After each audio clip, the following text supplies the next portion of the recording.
A major report has dropped from Brian Windhorst of ESPN that revealed that OG Anunoby right now is frustrated with the offers that are coming in from the New York Knicks specifically, and we all know Masai Ujiri's tight relationship with OG Anunoby and specific rivalry with the Knicks, and now there's some speculation that OG Anunoby could leave New York, and more rumblings, more of the conspiracy theories out there are pitching that the Toronto Raptors may have been planning the biggest heist of all time against the New York Knicks, trading OG to the New York Knicks during a tanking year where the Raptors are actively losing games, bringing in some key assets, and then bringing back the sweet prince, the Kawhi prodigy, OG Anunoby back to this team and tanking a division rival. So we brought in Knicks expert Chris Gallagher, Knicks Digest, to really sink our teeth into this, again, insane theory, but more specifically, the OG Anunoby latest update. So, Chris, this is some madness that's going on. Before I let you dive into it, let's just break down the reports, because Brian Windhorst came out and said, let's keep an eye on that. Most people believe OG Anunoby will stay with New York, but there have been some indications he may want to test the market because he is not thrilled with what the Knicks are offering. Now, obviously, it's a bit of a pipe dream. It's a bit out there take with OG coming back to the Raptors, but how are you feeling about this? Chances of New York keeping OG Anunoby given the latest reports and everything that's going on before we dive into the Raptors conspiracy theories? So prior to talking about the Toronto Raptors, I will say up until around 24 hours ago, I was 100% certain the New York Knicks were going to keep OG Anunoby. That's dropped to 98% sure. I'm not worried about the Knicks losing OG. They know what they gave up for him. They gave up RJ Barrett, who unsurprisingly went to Toronto, was able to play in a system that worked for him, and put up what with the Raptors? 23, 4-4. And then Monster IQ stats. is broken out. We gave up two young players for a guy who would help this team become great. When OG came to the Knicks and when Julius Randle was there, for the 1 month that happened, they looked like the best team in the NBA. They had the best defense in the league. They're not going to lose OG. They'll pay him. The Knicks know that at the end of the day, there's no use in losing OG Anunoby for nothing. They knew getting him, there was the risk of him becoming a free agent. You don't exactly know what you have to pay the man, but it's clear that OG wants a lot of money, and that's fair. He helps teams win. His play clearly goes beyond the stats, but also at the same time, I think there's less of a market for OG Anunoby than some people believe, because when you look at teams that would realistically go for Anunoby, you got teams like the 76ers, if Paul George doesn't work out, maybe the Oklahoma City Thunder, and maybe the Detroit Pistons. When I've looked into this, there doesn't seem like there's 10 teams that are waiting to try to find a way to get OG Anunoby. There's only That so you many know teams. of. Money. That's That not I know. scheming right now, sir. Dude, the odds have you guys nowhere near. I just did a video on Knicks Digest about OG Anunoby. If you guys go over there, you could see at the end of the video, I put some odds up there and kind of just talked a little bit about how I don't think OG's leaving the Knicks. When you look at what the Knicks are building, when you look at the fact that OG Anunoby's agent is New York Knicks president Leon Rose's son, I really don't see a way that OG leaves. The Knicks have made their team some family business. They're not going to lose one of the key members of that. I just don't see that being a real possibility. They'll fold and they'll pay OG, if nothing else. That's fair. And obviously, OG Anunoby's stats have been not crazy in terms of box score numbers. 15 points, 4 rebounds, 2 assists for OG. 38% from the three-point line. Honestly, his numbers are kind of down from where he was in years prior with the Toronto Raptors, but still only 26 years old. Probably, if not the best on-ball defender in the NBA, definitely up there in terms of what he's able to do. Shoots 46% on corner threes. Just exactly what you want as a prototypical role player. And yes, realistically, my rational head completely agrees. It is a pipe dream for the Toronto Raptors to come in. It makes sense for him to stay with the New York Knicks. And you brought up another team that could be interested. The Sixers have seen OG Anunoby as an offseason target. I feel like they're the most realistic threat to land OG if he were to leave the New York Knicks in free agency. That's all well and good. You know, that's great. We're really happy for the New York Knicks down there, you know, doing your thing in the Eastern Conference playoffs and stuff. But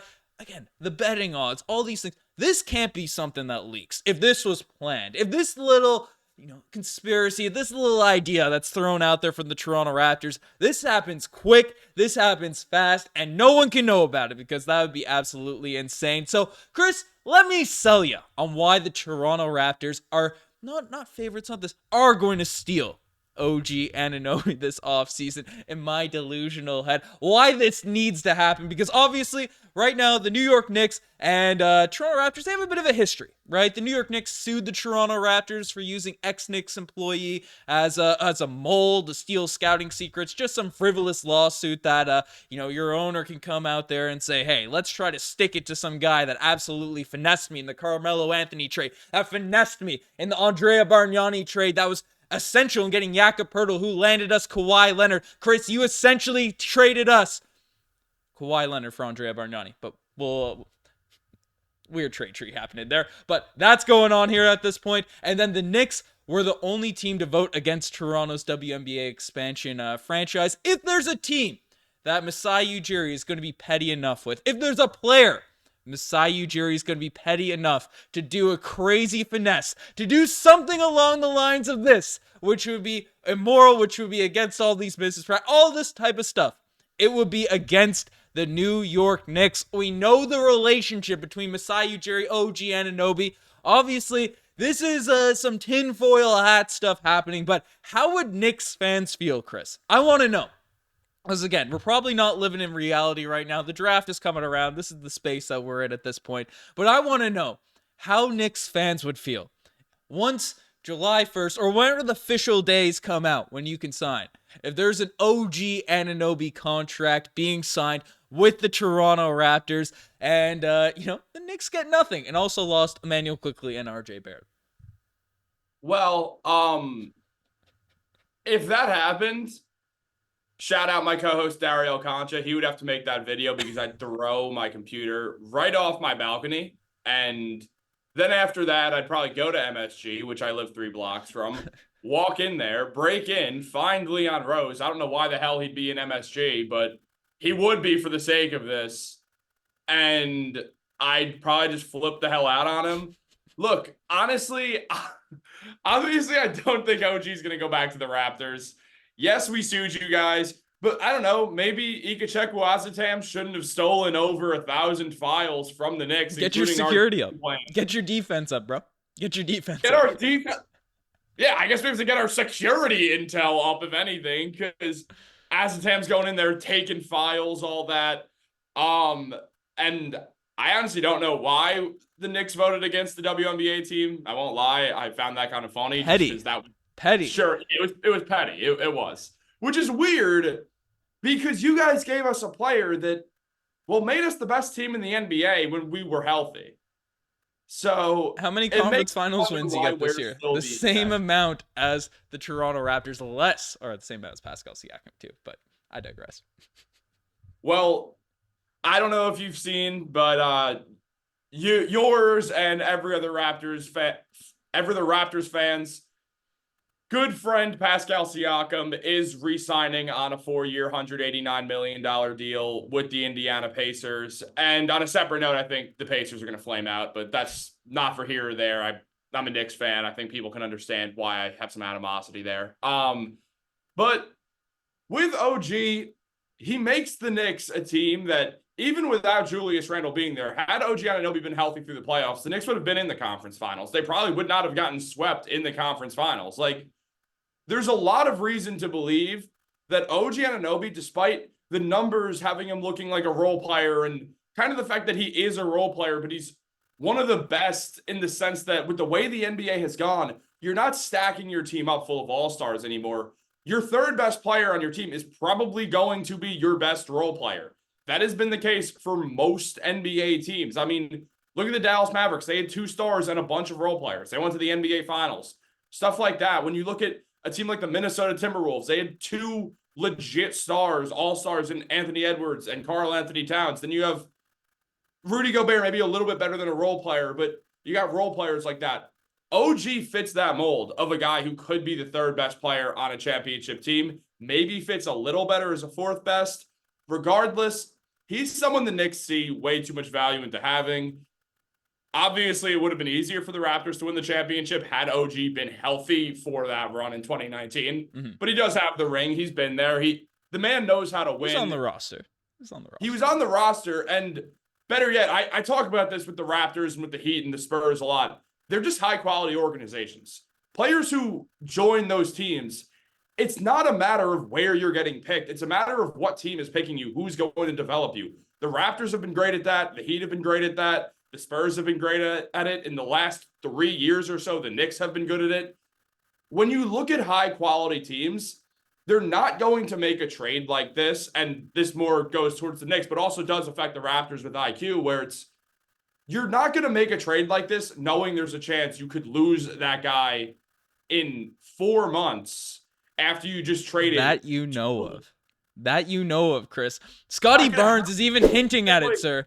He said on a stream the other day, I talk to OG Anunoby every day. It's happening. The finesse, the fix is in, sir. The fix is in. No, you're right. Because Scottie Barnes, he's friends with his former teammate, and he talks to him. That's the key right there. No, but on a serious note, I think it's the same thing as IQ. The Raptors know they're not going to actually lose the guy. Obviously, he's restricted, a little bit different. But when you're a high-quality organization with which the Knicks have been for the last 2 years, I just don't see a world where they manage to botch this. It's not the Knicks of old where if Steve Mills and Phil Jackson were running this team, like, oh yeah, they're probably just going to lose OG Anunoby because they're stupid. No, this is the best GM the Knicks have had, and in my lifetime at least. Well, James Dolan is still the owner. Masai Ujiri's been slacking on the finesses lately. I think he's been saving it all up for this one. Realistically, the comments are already roasting me for this unrealistic tape, but you know what? I need this to happen. This has to go down. So you know what? It's gonna go down. We're speaking it into existence. But folks, you guys have to make it far. Subscribe to the channel if you guys haven't already. Chris, do you have any last words before you lose OG Anunoby at free agency this offseason? One, we're keeping OG Anunoby. Two, if you guys want to play her back from that trade, the Knicks are going to renounce Precious Achiuwa's rights, unfortunately, even though I love Precious. Yeah, they're going to – it's a financial thing. They can't – they need to keep OG and Hartenstein and also not go over that luxury tax or that first apron. They want to avoid it to make a trade. So bring them Raptors home, baby. Fans, you guys can get your Precious propaganda back. You guys could even go and get Mr. 50 points, Malachi Flynn back. Y'all will be okay. For sure. Cheers.